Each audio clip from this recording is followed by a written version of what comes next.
بارگاہ مصطفیٰ صلی اللہ تعالیٰ علیہ وسلم کے آداب میں دو چند باتیں عرض کر دوں۔ آج ہمارا حال کیا ہے کہ ہم کس طرح کی چیزیں برداشت کریں۔ صحابہ کی قوت اور طاقت کس وجہ سے تھی جانتے ہیں؟ صلح حدیبیہ کے موقع پر کسرا جو ایران کا سپر پاور تھا، وہاں سے ایک شخص بھیجا گیا قاصد بنا کر کے، دیکھو محمد صلی اللہ علیہ وسلم نے کتنی طاقت جمع کر لی ہے، کتنے ان کے پاس فوجی ہیں، سامان جنگ کتنا ہے، کیونکہ یہ بڑے بڑے بادشاہوں سے لڑنے کے چیلنج دیتے جا رہے ہیں، ملک کا ملک فتح کرتے جا رہے ہیں، ان کے پاس طاقت کیا ہے وہ دیکھو۔ عروہ بن مسعود ثقفی ایک شخص آیا صلح حدیبیہ کے موقع پر، حضور پاک صلی اللہ تعالیٰ علیہ وسلم کو اس وقت مکہ والوں نے عمرہ کرنے کے لیے روک دیا تھا، نہیں جانے دے رہے تھے، 1400 صحابہ تھے صرف۔ ایران کی سپر پاور، قیصر ملک روم کا سپر پاور، یہ لوگ قاصد بنا کر کے بھیجیں، دیکھ کر کے آؤ محمد ہماری سلطنتوں کو ہلانے کی بات کرتے ہیں، کون سی طاقت جمع کی ہے۔ یہ شخص آیا، دیکھا، اب اس کی زبان سے سنو۔ عروہ بن مسعود ثقفی یہ کہتا ہے، یہ حدیث پاک میں بھی موجود ہے کہ اس نے دیکھا کہ یہاں پر انہوں نے کون سی طاقت جمع کی۔ وہ باہر واپس آ کر کے رپورٹنگ کرتا ہے اپنے بادشاہوں کو، کہتا ہے میں نے دیکھا ایک ایسی فوج محمد کے پاس ہے صلی اللہ علیہ وسلم کہ جب وہ بولتے ہیں تو یہ سارے کان کھڑے کر دیتے ہیں، جب وہ کسی بات کا حکم کرتے ہیں تو دوڑ پڑتے ہیں، اور جب وہ وضو کے لیے جاتے ہیں تو مجال ہے کہ ان کی کلی کا ایک قطرہ بھی زمین پر گرے، سب اپنے ہاتھوں میں لیتے ہیں۔ صحابہ کا یہ ماحول دیکھ کر کے اس نے بتایا، اللہ کے نبی صلی اللہ علیہ وسلم کے متعلق وہ کہہ رہا ہے، قاصد میں دور سے دیکھتا رہا محمد صلی اللہ علیہ وسلم وضو کے لیے کلی کر رہے ہیں، اور صحابہ اپنے ہاتھ پھیلائے، اپنے دامن پھیلائے ہیں، وہ کلی کا پانی ان کے ہاتھوں میں آتا، دامن میں آتا، اور سب اپنے چہروں پر لگا لیتے تھے، ایک قطرہ بھی زمین پر گرنے نہیں دیتے تھے۔ اور وہ واپس آ کر کے کسرا سے کہا، میں نے بڑے بڑے بادشاہوں کے ہاں فوج کو بھی دیکھا ہے، لیکن ایسی دیوانگی کسی کے ہاں نہیں دیکھی۔ پوچھا انہوں نے کہ کیا طاقت جمع کی ہے، انہوں نے کہا چھوڑو ان سے لڑنے کی بات ختم کرو، محمد صلی اللہ علیہ وسلم کو وہ تمہارے حوالے کبھی نہیں کریں گے۔ کہا کیوں نہیں کریں گے؟ ارے میاں وہ ان کی کلی کا قطرہ زمین پر گرنے نہیں دیتے، ان کے خون کا قطرہ کہاں سے گرنے دیں گے؟ وہ صحابہ ہیں جو رسول کریم صلی اللہ تعالیٰ علیہ وسلم کے زبان پاک سے نکلے ہوئے قطرے بھی زمین پر نہیں گرنے دیتے تھے۔ تب اللہ رب العزت نے ان کی شان میں قرآن میں آیتیں نازل فرمائی، اور وہ نہتے ہوتے تھے، پیروں میں چپل نہیں ہے، ہاتھوں میں تلوار نہیں ہے۔ غیبی طاقت ایسی ہوتی کہ وہ لکڑی ہاتھ میں لے لے تو وہی تلوار بن جائے، گھوڑے اگر سمندر میں دوڑائیں تو خشک راستہ بن جائے، اگر وہ درندوں کے پاس آئیں تو وہ درندے ان کے فرمانبردار بن جائیں۔ یہ ساری طاقت و قوت خدا کی طرف سے غیب سے انہیں ملی ہوئی تھی، صرف اس لیے کہ ان کا یہی قول تھا جس کو اقبال نے کہا ہے، آبروئے ماں نام مصطفیٰ، ان کا یہ نعرہ تھا ہماری کل آبرو نام مصطفیٰ سے ہے۔ وہ جیتے مرتے تھے صرف رسول کریم صلی اللہ تعالیٰ علیہ وسلم کی عزت کی خاطر۔ عزیزان گرامی وقار، صلح حدیبیہ کا موقع، جنگ احد کی بات دیکھ لیں۔ اللہ کے نبی صلی اللہ تعالیٰ علیہ وسلم کے دفاع میں ایک صحابی کھڑے ہیں، اس وقت جنگ کا پانسا پلٹ گیا تھا، کفار مکہ بھاری پڑ گئے تھے، جیتی ہوئی جنگ شکست میں آ گئی تھی، بڑے سخت حالات تھے احد کے میدان میں، اور مسلسل تیر حضور کی طرف برسا رہے تھے، کفار نشانہ کر رہے تھے۔ ایک صحابی کھڑے ہیں حضور کے ڈیفنس میں، ان کے جسم پر 80 تیر چبھے ہوئے تھے، لیکن مجال ہے کہ وہ ہٹیں حضور کے سامنے سے، ہر تیر جسم پر آتا رہا، یہاں تک کہ ایک تیر سیدھے ان کی آنکھ میں گھس گیا، اور ان کی آنکھ کا پتلا باہر آ گیا، اور وہ اسی طرح سے اپنے ہتھیلی میں آنکھ کا پتلا لے کر کھڑے ہیں، لیکن مجال ہے کہ وہاں سے ٹس سے مس ہو، اس لیے کہ انہوں نے اپنی زندگی کو وقف کیا تھا، میں دفاع رسول کے لیے ہوں، ناموس رسالت کے پہرے کے لیے ہوں۔ تبھی تو اللہ تعالیٰ نے ان کو غیبی قوت عطا کی تھی۔ اس کے باوجود اللہ کے حبیب صلی اللہ تعالیٰ علیہ وسلم کے چہرے اقدس پر ایک ظالم کافر نے لوہے کی ٹوپی سے مار دیا۔ لوہے کی ٹوپی ہوتی تھی جو جنگوں میں پہنی جاتی تھی، وہ پھینکا، رسول کریم صلی اللہ علیہ وسلم کے چہرے پاک پر وہ آ کر لگی. اس کے 2 دانت تھے لوہے کے, وہ سیدھے حضور اکرم صلی اللہ تعالی علیہ وسلم کے رخساروں سے, گال میں سے اندر داخل ہو کر کے دانتوں میں چلے گئے, اور وہ لوہے کی خود نکل نہیں رہی تھی. وہ دانت جو تھے وہ نہیں نکل رہی تھی, کاڑیاں جس سے دانت ہل گئے تھے. صحابہ کرام بے قرار تھے. جانتے ہیں وہ منظر اگر میں اس کی عکاسی کروں, حدیث کی اوراق پڑھتے پڑھتے میری آنکھیں بھیگ گئی تھی.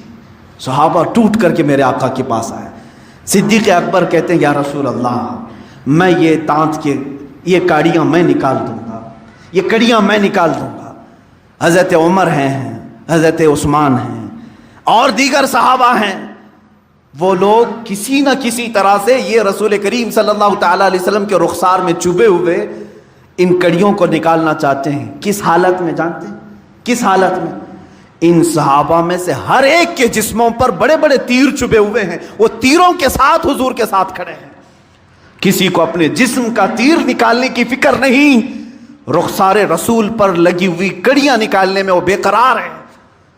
اسی اسنا میں ایک صحابی حضرت ابو عبیدہ بن جراح رضی اللہ تعالیٰ حضرت صدیق اکبر کو پیچھے کرتے ہیں, کہتے ہیں ابو بکر آپ پیچھے ہٹ جاؤ, اس لیے کہ یہ جو کڑیاں ہیں یہ نکالنے جائیں گے تو حضور کے 2 دانت تو شہید ہو جائیں گے, حضور کے 2 دانت شہید ہو جائیں گے.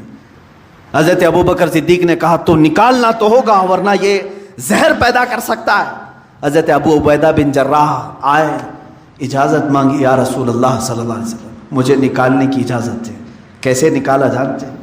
رخساروں میں چبھی ہوئی کڑیوں کو اپنے دانتوں سے پکڑ کر کھینچنے لگے.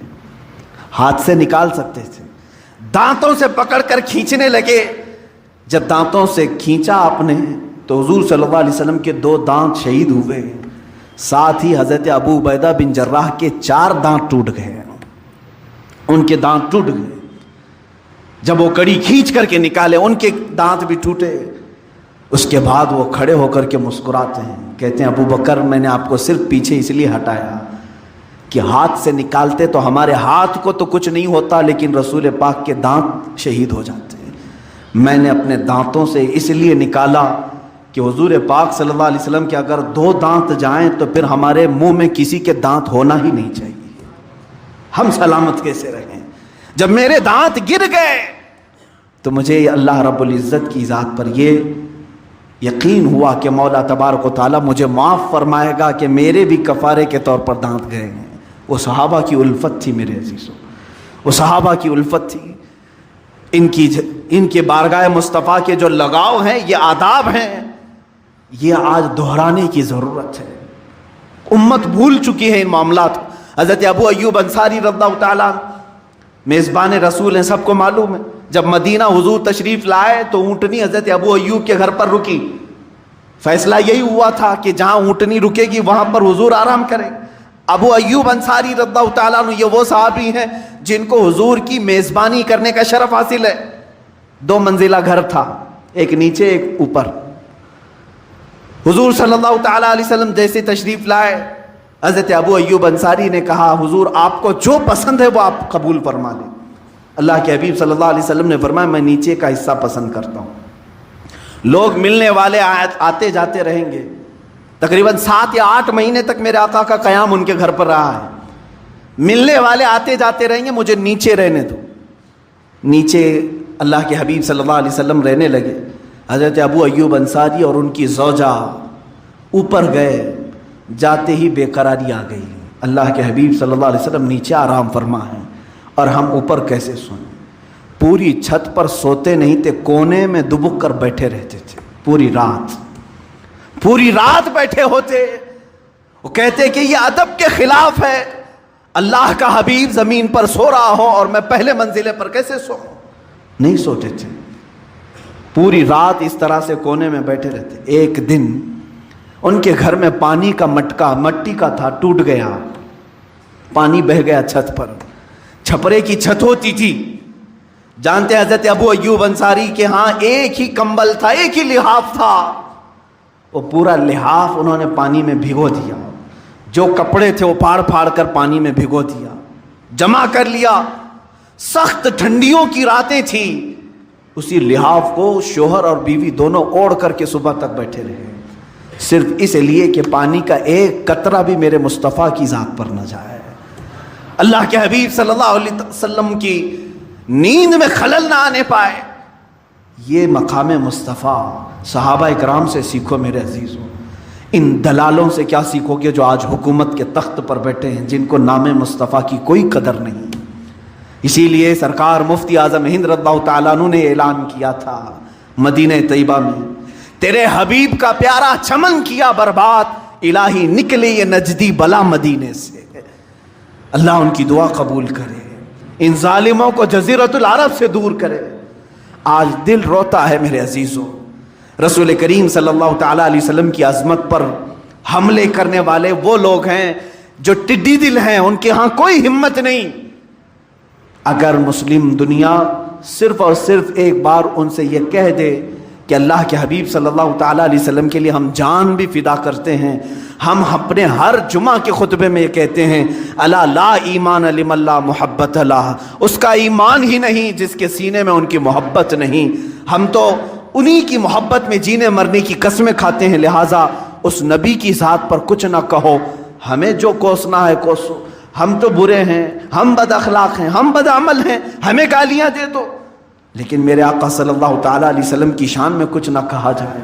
اے مسلمانوں، اپنے آپ کو بیدار رکھو، جس طرح ممکن ہو سکے ان کی مخالفت میں آواز اٹھاؤ۔ اگر آج تمہارے پاس سوشل میڈیا کا پلیٹ فارم ہے تو اس پر اپنا احتجاج درج کرو کہ ہم فرانسیسی یہ تمام درندوں کے خلاف ہیں، اس لیے کہ انہوں نے ہمارے قلب کو، ہمارے دل کو چھیڑا ہے جہاں میرے آقا کی محبت بستی ہے، ہماری آنکھوں کو ٹھیس پہنچائی ہے جن کے نام سے ہم ٹھنڈک محسوس کرتے ہیں۔ اس لیے میں کہتا ہوں یہ ہیومن رائٹس کے بھی خلاف ہے، کسی کو اس طرح سے ستانا، ہریسمنٹ کرنا، کہ یہ ظلم نہیں ہے، یہ جرم نہیں ہے؟ کسی کو بھی ہریسمنٹ کرنا یہ جرم نہیں ہے؟ اس طرح پورے مسلمانوں، کروڑوں مسلمانوں کو یہ ہریسمنٹ کر رہے ہیں اس بات سے کہ کبھی میرے نبی کے شان میں کارٹون بنانے کی بات، کبھی ان کو معاذ اللہ رب العالمین گندے الفاظ کے ساتھ فلم بنانے کی بات۔ اس طرح یہ تمام بار بار چیزیں جو آتی ہیں یہ ہمارے ساتھ، یہ ہیومن رائٹس کے خلاف ہے، ہمارے ساتھ یہ ہریسمنٹ ہے۔ ہم جو ہے بار بار ان تمام کرب کے ساتھ کیوں زندگی گزار رہے ہیں آج؟ کیا ہمیں دنیا میں اس زمین پر تمام لوگوں کی مذہبی آزادی کے ساتھ جینے کا حق نہیں ہے؟ عزیزان گرامی، ہمارا اسلام تو یہ دعوت دیتا ہے لا تسبوا الذین یدعون من دون اللہ فیسبوا اللہ عدوا بغیر علم۔ قرآن کہتا ہے تم ان کے خداؤں کو گالی مت دو، ان کے خداؤں کو گالی مت دو، اس لیے کہ وہ پلٹ کر کے تمہارے خداؤں کو تمہارے خدا کو بولیں گے، جو اللہ حقیقی ہے اس کو تم وہ گالی دیں گے۔ ہمیں تو یہ منع کیا گیا ہے۔ یہ مغرب، یہ ویسٹرن، جہاں سے یہ لوگ اپنے آپ کو پورا سپر پاور کہنے کا دعویٰ کرتے ہیں اور سب سے زیادہ ترقی یافتہ کہتے ہیں، ان ظالموں کو اتنی بھی تمیز نہیں کہ کسی پوری دنیا کے ایک مذہب کی مقدس شخصیت کے ساتھ کھلواڑ کرنا یہ جرم ہے یا نہیں، ان کو اتنی بھی تمیز نہیں۔ یہ جان بوجھ کر کے کیا جا رہا ہے۔ آج میں مسلمانوں کو ایک درس دے کر کے جانا چاہوں گا، آخری میرا پیغام سنیں۔ حضرت علامہ ابن حجر عسقلانی رحمۃ اللہ تعالی علیہ نے لکھا ہے کہ بغداد پر جب حملہ ہوا تھا تاتاریوں کا، ان ظالموں نے پورے مسلمانوں کا قتل عام کیا تھا، دریائے دجلہ کا پانی مسلمانوں کے خون سے لال ہو گیا تھا، بہت انہوں نے ظلم و ستم ڈھائے، اور ان کا محبوب مشغلہ کیا تھا؟ شام کو آتے تھے، کسی عیسائی پادری کو بٹھا کر کے حضور کی شان میں نازیبا کلمات بکنے کے لیے اسے کہا جاتا، پیسے دیے جاتے۔ ایک بار دربار میں علماء کو قید کر کے لائے ہیں، مسلم علماء کو، ان کے ہاتھ پیچھے بندھے ہوئے ہیں، زمین پر لیٹے ہوئے ہیں، اور دربار میں یہ سارے تاتاری اور بادشاہ بھی بیٹھا ہوا ہے۔ ایک عیسائی پادری کو لایا گیا اور کہا گیا کہ تو حضور اکرم صلی اللہ تعالیٰ علیہ وسلم کے بارے میں جتنا ہو سکتا ہے گرا کر کے باتیں کر، ان کے لیے برے برے شعر بول۔ وہ شروع کرتا ہے۔ اتفاق ایسا کہ اس بادشاہ کا ایک پالا ہوا کتا تھا جو سونے کی زنجیر سے بندھا ہوا رہتا تھا، سونے کی زنجیر سے اسے باندھتا تھا بادشاہ۔ جیسے ہی وہ عیسائی پادری گستاخی شروع کیا، وہ کتا بھونکنے لگا، کتا بھونکنے لگا۔ اس نے بند کر دیا. پھر تھوڑی دیر کے بعد اس نے پھر وہی کام شروع کیا, کتا پھر بھونکنے لگا. لوگوں نے اس سے کہا بھی کہ شاید تو جو بول رہا ہے اس کی وجہ سے کتا بھونک رہا ہے. پھر جب اس نے تیسری بار اسی طرح سے گستاخی کرنا شروع کیا تو کتا زنجیر توڑ کر کے نکل آیا اور اس عیسائی پادری پر ایسا حملہ کیا کہ دم زدن میں اسے چیر کر کے ٹکڑے کر دیا, ختم کر دیا. اور اسی وقت سینکڑوں کی تعداد میں وہی تاتاری جو گستاخی رسول کے مرتکب تھے ایمان کی دولت سے مشرف ہوئے, اسلام میں داخل ہوئے. میں یہ بات اس لیے عرض کر رہا ہوں, کبھی کبھار مجھے ایسا لگتا ہے کہ وہ کتا تو ہم سے اچھا تھا, وہ کتا تو ہم سے اچھا تھا جو ناموس رسالت پر کوئی ایک جملہ سننا اسے پسند نہیں تھا. کتوں سے گئی گزری زندگی ہم گزارنے پر آ گئے. اسی طرح میرے آقا صلی اللہ تعالیٰ علیہ وسلم کا وہ خچر جس پر آپ سواری کرتے تھے, یعفور نام تھا, اتنا عقلمند تھا, اتنا عقلمند. خیبر کے موقع پر حضور صلی اللہ تعالیٰ علیہ وسلم کو گفٹ میں ملا, ہدیے کے طور پر ملا. جب حضور صلی اللہ علیہ وسلم نے اس کو لیا تو وہ اپنا سر ہلانے لگا, وہ اپنی زبان میں کچھ کہنے لگا. حضور مسکرائے. صحابہ نے پوچھا آقا یہ کیا کہہ رہا ہے؟ وہ جانوروں کی بھی بولیاں سنتے تھے, وہ رسول تھے سب کے. اللہ کے حبیب صلی اللہ علیہ وسلم فرماتے ہیں یہ خچر مجھ سے کہہ رہا ہے کہ یا رسول اللہ صلی اللہ تعالیٰ علیہ وسلم میں اس نسل کا گدھا ہوں, میں اس نسل کا خچر ہوں کہ میرے باپ میرے دادا سب وہ خچر تھے کہ جن کے اوپر انبیاء اکرام نے سواری کی تھی, انبیاء نے سواری کی, اور ان کی نسل کا میں آخری خچر ہوں, اور نبیوں میں سب سے آخری آپ, سب سے آخری آپ ہیں. اور وہ خاتم النبیین کا عقیدہ رکھنے والا قادیانیوں سے تو بہتر تھا. رسول کریم صلی اللہ تعالیٰ علیہ وسلم سے وہ ایک بات یہ بھی عرض کیا کہ آقا میں ایک یہودی کا خریدا ہوا تھا, اس کی ملکیت میں تھا, لیکن وہ حضور سے کہہ رہا ہے خچر یا رسول اللہ صلی اللہ علیہ وسلم برسوں اس یہودی کے گھر میں رہا, ایک مرتبہ بھی میں اپنی پیٹھ پر اس کو سوار ہونے نہیں دیا. حضور پاک صلی اللہ تعالیٰ علیہ وسلم سے کہہ رہا ہے جب بھی وہ سوار ہونے کی کوشش کرتا میں اسے گرا دیتا تھا, اس لیے کہ مجھے یہ یقین تھا کہ میری پیٹھ کسی رسول کے لیے رکھی گئی ہے. اسی یعفور کو دیکھیں جب میرے آقا صلی اللہ تعالیٰ علیہ وسلم کا وصال ہوا, اللہ کے حبیب صلی اللہ تعالیٰ علیہ وسلم جب کسی صحابی کو بلانا ہوتا تو اسی یعفور کو بھیجتے تھے خچر کہ جاؤ عثمان بن عفان کو بلا لاؤ, جاؤ عمر ابن خطاب کو بلا لاؤ. یہ سیدھے اسی صحابی کے گھر جاتا, ان کے دروازے کو اپنے سر سے ٹھوکتا, دروازہ کھلتا, وہ اپنی دم سے اشارہ کرتا, صحابہ سمجھتے کہ رسول کا بلاوا آیا ہے. حضور کا قاصد بن کر کے صحابہ کے گھر جاتا. لیکن میرے عزیزو اس کے قلب میں, اس کے دل میں جو عظمت مصطفیٰ تھی وہ یہ, صحابہ کرام فرماتے ہیں حضور صلی اللہ تعالیٰ علیہ وسلم سے ریلیٹڈ ہر چیز سے ان کو محبت تھی. جب میرے آقا کا وصال ہوا, انتقال ہوا, اس دن سے لے کر کے 3 دن تک اس یعفور نے نہ گھاس کا ایک پتا کھایا, نہ کھانا پانی, کچھ بھی نہیں, کسی چیز کو منہ نہیں لگاتا تھا. اگر کوئی چیز کھانے کے لیے اس کے سامنے پیش کر دی جاتی اپنے پیروں سے ہٹا دیتا تھا. صحابہ روتے تھے اس عمل کو دیکھ کر کہ بغیر مصطفیٰ کے یہ کھانا پسند نہیں کرتا. 3 دن کے بعد جس کنویں سے آخری مرتبہ میرے آقا صلی اللہ علیہ وسلم نے غسل فرمایا تھا, بیر غرس, جہاں کا پانی یہ روایات میں ہے کہ وہاں جا کر کے دن بھر بیٹھ کر روتا تھا, اور تیسرے دن اسی میں چھلانگ لگا کر کے فوت ہو گیا. اس جانور نے یہ درس دیا کہ بغیر مصطفیٰ کے تو یہ جینا بھی بیکار ہے. جو نبی کی محبت میں جیا ہو اسے نبی کو چھوڑ کر کے جینے کا کبھی لطف آ ہی نہیں سکتا.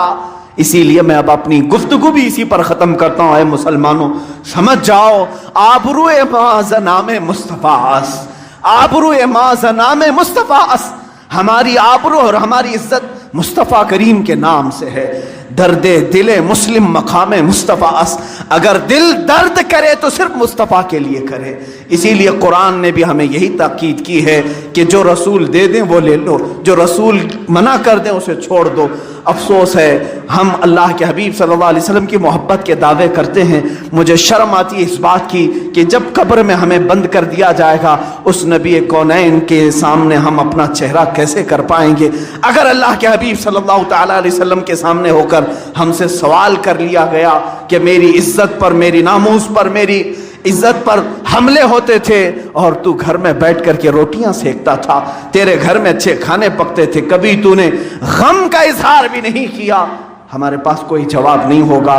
میں یہاں پر منبر سے یہ کہوں گا, یا رسول اللہ, یا آقائی و مولائی و ملجائی, ہمیں جتنی طاقت اللہ نے دی ہے ہم یہاں سے ادا کرنے کی کوشش کرتے ہیں. سرکار ہم غلاموں میں طرز ادب کہاں, سرکار ہم کمینوں میں طرز ادب کہاں, ہم کو تو بس تمیز یہی بھیک بھر کی ہے, ہم کو تو بس تمیز یہی بھیک بھر کی ہے. گندے نکمے کمین مہنگے ہیں کوڑی کے تین, کون ہمیں پالتا, تم پہ کروڑوں درود, بے ہنر و بے تمیز. یا رسول اللہ, ابھی وہ امی فدا کا یا رسول اللہ, آج ہم وہ حق ادا نہیں کر سکتے آپ کے دفاع کا, ہم سن کر کے خاموش رہ جاتے ہیں اس لیے کہ طاقت سے بے بس ہے. یا رسول اللہ, ہم آپ کی بارگاہ میں دعائی صرف اس بات کی لگاتے ہیں, بے ہنر و بے تمیز کس کو ہوئے ہیں عزیز, ایک تمہارے سوا, تم پہ کروڑوں درود کر کے تمہارے گناہ مانگے تمہاری پناہ, تم کہو دامن میں آ, تم پہ کروڑوں درود. یا رسول اللہ, ابھی وہ امی فدا, ہمارے گناہوں پر, ہمارے خطاؤں پر, ہماری تمام گناہ غلط کاریوں پر آپ ہمیں سزا کا اعلان نہ فرمائیں. سرکار صرف رحمت کی آس ہے, صرف رحمت کی آس ہے, صرف رحمت کی آس ہے. میرے آقا ہم گنہگاروں پر آپ رحم فرمائیں, اور اللہ کی بارگاہ میں دعا کرتا ہوں, اے کریم خدا اس مردود اور ملعون پر تو بے شمار لعنت فرما جو تیرے حبیب پاک کی کردار کشی کرنے کی کوشش کرتا ہے, جو ناموس رسالت پر انگلی اٹھائے. اے مولا تو ہمیشہ کے لیے اس کو عبرت کا نشان بنا دے, رہتی دنیا تک کے لیے اس کو ذلیل و رسوا کر دے. اے کریم خدا تو اپنے تمام تر عذابات اس پر نازل کر جو تیرے حبیب پاک کی گستاخی کا مرتکب ہو. مولا ہماری دعاؤں کو نالین مصطفیٰ کے صدقے قبول